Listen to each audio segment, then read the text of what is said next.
This is my Silver Squill in Hypertufa.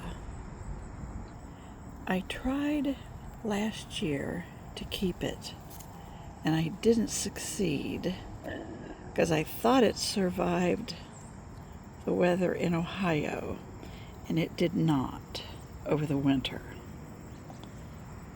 But this one's done really well, and it has bloomed, and it's thrived all year.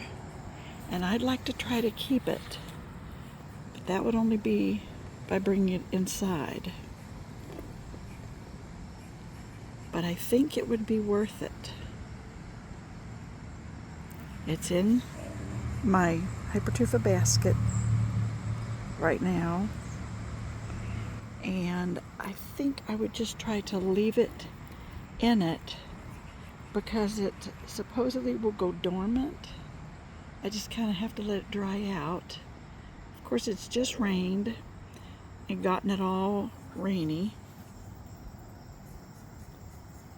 but it had such pretty blooms the season it bloomed. I took a lot of pictures. And don't ask me what information I got that made me think it would survive, but I got me a new one, and I'm going to try.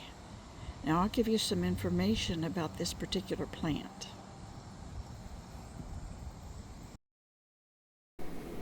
Now this Silver Squill is considered to be drought tolerant, much like a succulent, but it's not considered a succulent. Now the way it looks to me is almost like I don't know, one of those golden honey or snake plant type things. So I almost consider it a succulent as far as its water needs. Now the bulbs that are in here multiply until the plant is crowded, and then you can separate all the bulbs and have a lot of different separate plants. Now I can only dream that mine would multiply, but they look like little red onions, but they're kind of teardrop shaped. But these flowers are so pretty, little bell-shaped, dangly little things, a shape that I really love on plants. They remind me of lily of the valley, but they are really pretty. Now the stalks kind of come out upward, but then hanging off to the side too. So you kind of get the best of both worlds, it seems to me. But I love them. And mine bloomed in the springtime, but also throughout the summer. Almost every time I went out there, there were new blooms. So all the information I read said that they bloom in the spring, but mine bloomed all year. Maybe that I just had a lucky year, who knows. But they are gorgeous. Now those blooms, to me, are worth it. That is just so pretty. I would love to have a lot of these. I think I really want to grow them and multiply the bulbs so that I can give them as gifts to people. I'll just warn them that here in Ohio, they can't go outside for the winter. Outside for the summer is perfect. Sunlight is good for them. They can take a little bit of shade, and they only get about, like, say, 6 to 10 inches tall. Maybe that little flower stalk stretches up a little bit higher. But they are just a really pretty, pretty plant. Now that's kind of a close-up of that little red onion in there, about the size of maybe a ping pong ball. At least the ones that I started with here. Maybe they'll get bigger as they age on out. But these are well worth the time and trouble it's going to take to bring them inside. I just have to make sure they get adequate light and not overwater, because they could develop root rot, then they're gone. And they are toxic to humans and pets. We all know not to let our animals eat bulbs. So the only thing I can really do is try. And I think she's worth it. Look how pretty that is.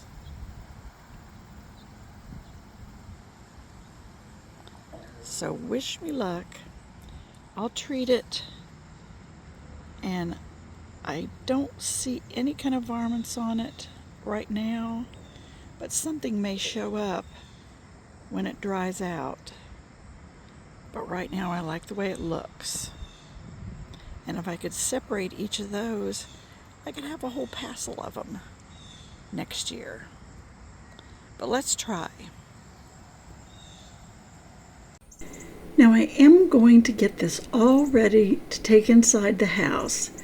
What I'm going to do is go in there and snip off these little stems that are left over when it bloomed. A few of them are still hanging on to the leaves and the bulbs. So I'll clean those up, kind of trying to tidy it up. I'm looking for evidence of any bugs, but of course I'm quite sure that they have all hidden under the leaves and any place else they can find so that I won't see them and pick them off. But we've got a lot of new growth in there that I think I could have a nice full pot next year. Now, of course, I am going to use neem oil. I don't know of any contraindications to using neem oil on this type of a plant. I guess I'll find out if it all collapses and dies. But I'm just going to spray all around, spray the pot, of course, because I did see those when I was reviewing the film. I did see the bug crawling on the outside. I think that was a baby pill bug. So I want to make sure that I treat the outside and get it all coated so if any babies, eggs, anything like that, they'll scatter while I leave this outside to dry. And especially that little hole there in the bottom, unfortunately, that's a spot that they just love to congregate, because I've picked up other hypertufa pots and found that little hole just stuffed as full as they could go. So I wanted to make special attention to that. But I've got the soil kind of coated and the leaves coated. I think I've gone fully over the outside. Most of this looks pretty solid. There are a few little holes where I guess the peat moss has rotted and fallen out. That's peculiar to hypertufa. That's why hypertufa is so breathable for all kinds of plants. But I'm going to use the bonide systemic granules for all kinds of bugs, including fungus gnats. So I'm going to sprinkle this in there. I'm not sure of the size of this. It's probably a little more than a quart. So the definition for a quart says 2.5 tablespoons. And I'm going to sprinkle that in, especially all along the sides, and work it into the top. I don't really want to water it down into there anymore because this is so soaked and so full of moisture right now. I don't want to add a lot more moisture. I need it to dry out to come inside. But I'll just do some poking around and kind of continue that the next couple days. But this should protect it against all kinds of beetles, bugs of all kinds. I don't need to worry about protecting bees. I don't have bees flying around my house, so taking this indoors as a house plant, it's not going to hurt any bees. But I think that looks pretty good. Now when I'm cross-checking the back of this, it does have an indication of a potted plant. A 4-inch, 5-inch, 6-inch plant uses 2.5 tablespoons. So I'm going to go ahead and just, give it extra to make sure I've got a good 2.5 tablespoons in there. I would like to be sure that I don't kill this from overlooking a bug of some kind that will go down there and eat the roots, eat the plant. It has seemed very healthy up to now, and I would be thrilled to death if I could overwinter this and keep it inside. and have it multiply next year.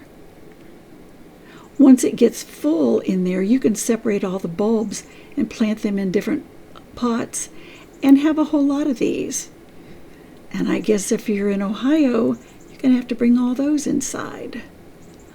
More plants to bring inside. Oh, woe is me. But I'm happy.